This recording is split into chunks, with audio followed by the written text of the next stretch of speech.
வலியோடும் வேதனையோடும் இந்த நாள் ஏன் நம்மளுக்கு இவ்வளோ மோசமாக இருக்குதுன்னு சொல்லி கவலையோடு இந்த நாளை நீங்கள் ஸ்டார்ட் பண்ணுறீங்கன்னா நீங்கள் விசுவாசிக்க வேண்டிய பலமான வார்த்தை இருக்குங்க.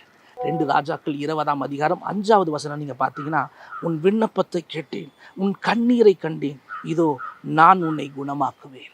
ஒரு ஆமேன் சொல்லுங்க பார்க்கலாம். எவ்வளோ வலி வாழ்க்கையில், வியாதினால், தேவைகளால், நெருக்கடினால் சோர்ந்து போய் வேதனையோடு இதை நீங்கள் பார்த்துட்டு இருக்கீங்க அப்படின்னா அவர் உங்களை குணமாக்குறேன்னு சொல்கிறாரு.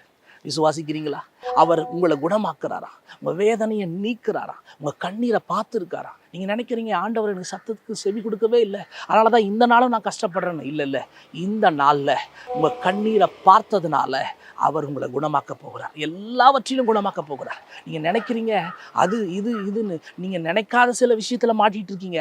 அதிலையும் கர்த்தர் உங்களை குணமாக்கி உங்கள் கண்ணீரை கண்டதுனால உங்களை மீட்டெடுத்து இந்த நாளை உங்களுக்கு ஆசீர்வாதமாக தேவன் கொடுக்க போகிறார். அதனால தான் சொல்கிறேன், இந்த வார்த்தையை விசுவாசித்து இந்த நாளை ஸ்டார்ட் பண்ணுங்கள். இந்த நாள் உங்களுக்கானது. ஒரு ஆமேன்னு சொல்லலாமா? ஆமென்.